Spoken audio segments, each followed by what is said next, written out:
শিখি, যেমন আমাদের মাতৃভাষার কথা বলতে পারেন। মায়ের ভাষায় কিন্তু আমরা গ্রামাটিক্যালি ওভাবে শিখি না, তাই না? আমার মায়ের মুখের শব্দগুলো আপনারা শোনেন, নিজেদের মায়ের মুখের শব্দগুলো, আমার বাবার মুখের শব্দগুলো, ফ্যামিলি, এই শব্দগুলো শুনতে শুনতে আপনি আস্তে আস্তে বুঝেন যে কোন শব্দের মানে কি, গান গাওয়ার মানে কি, বা কবিতা লেখার মানে কি, বা খাওয়ার মানে কি, বা ঘুমানোর মানে কি। তো এগুলো আপনি ডে বাই ডে লার্ন করেন না? এই প্রসেসটাই যখন মেশিনে আর কি আমরা ইমপ্লিমেন্ট করি, যে মেশিন নিজে নিজে ডিসিশন মেক করবে, মেশিন নিজে নিজে কোনো একটা প্রবলেম সলভ করবে, সেটাকে আর্টিফিশিয়াল ইন্টেলিজেন্স বলা হচ্ছে। সহজ ভাষায় সংজ্ঞাটা কি বুঝতে পারছেন, যে হোয়াট ইজ আর্টিফিশিয়াল ইন্টেলিজেন্স?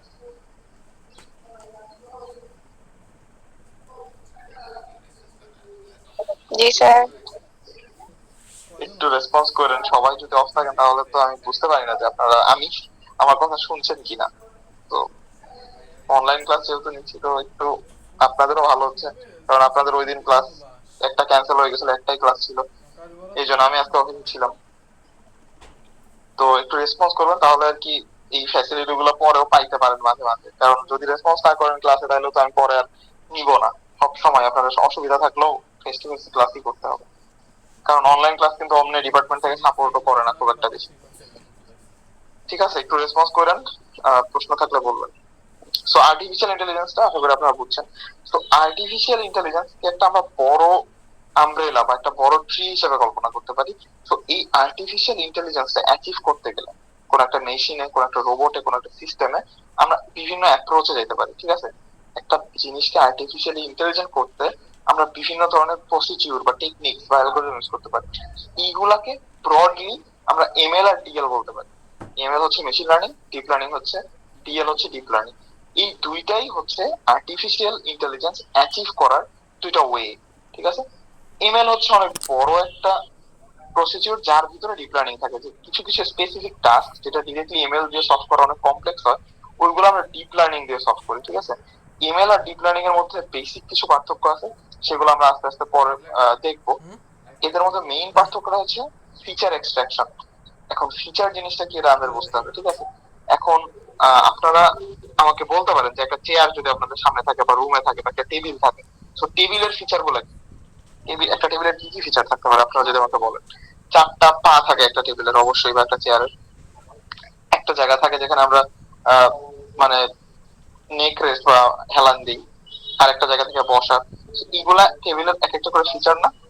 তো এই ফিচার গুলা যেমন টেবিলের আছে, তো এইরকম প্রত্যেকটা ইনপুট এলিমেন্টের এক একটা করে ফিচার থাকে। ধরেন আপনি কোন একটা ছবি নিলেন, সেই ছবিতে আমরা দেখতে পারি হচ্ছে এই ছবিতে বাস আছে নাকি ট্রাক আছে, বা কুকুর আছে নাকি বিড়াল আছে। তো এই এক একটা এন্টিটির এক একটা করে ফিচার থাকে না?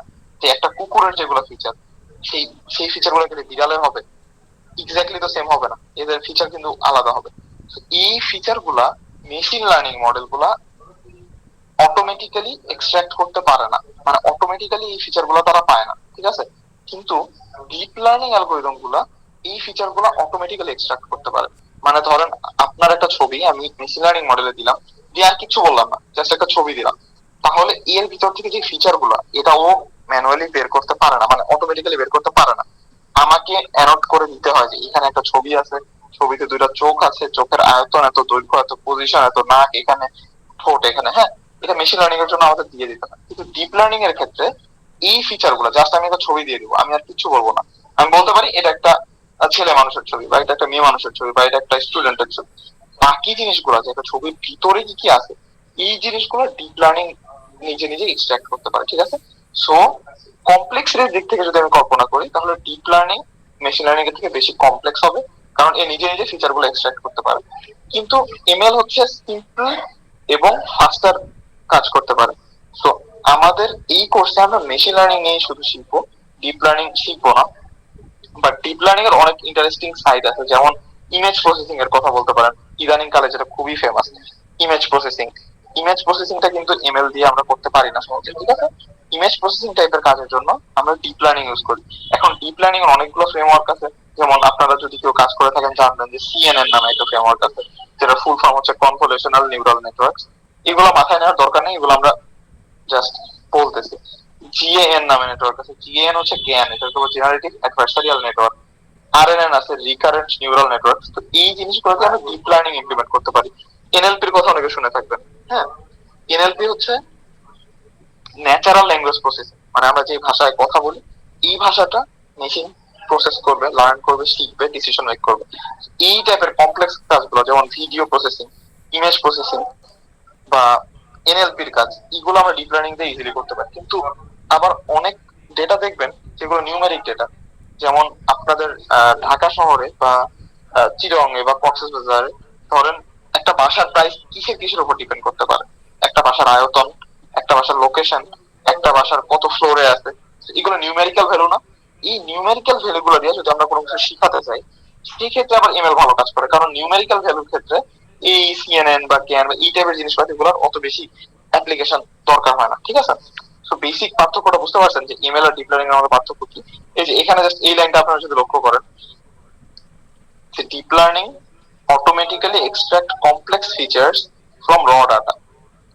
আমি এই টার্মটা বলছিলাম না, যেমন ইমেজ, অডিও, টেক্সট, এগুলো থেকে অটোমেটিক্যালি ফিচার এক্সট্রাক্ট করে হায়ার অ্যাকুরেসি লার্ন করতে পারে।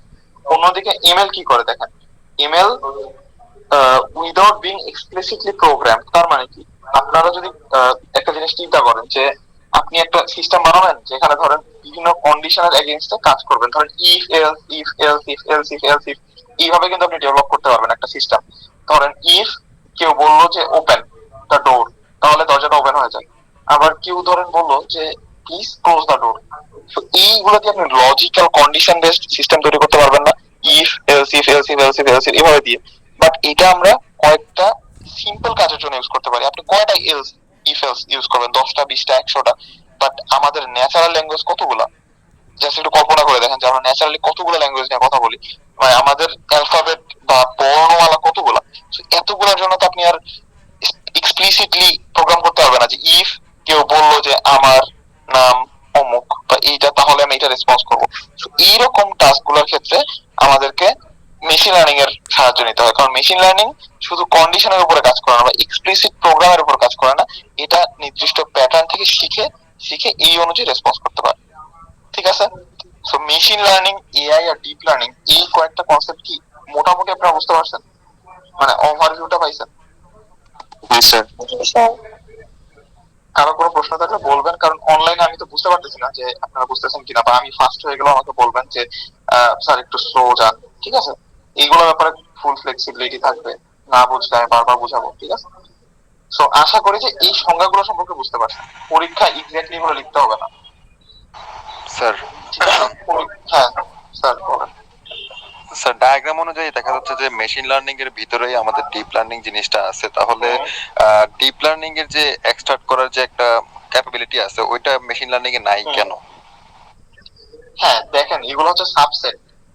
সাবসেট মানে বুঝতে পারতেছেন ব্যাপারটা কি? ধরেন আমি আপনাদের এখানে লিখে দিই যে যদি একটা ফাংশন কল্পনা করেন 1 2 3 4 5 6 7, এইটা ধরেন এমএল, এইটার যদি আপনি একটা সাবসেট লিখেন, তাহলে কোনটা এটার সাবসেট হতে পারে? দেখেন, যে ধরেন 5 6 7 হতে পারে বা 5 6 হতে পারে, এটা একটা সাবসেট।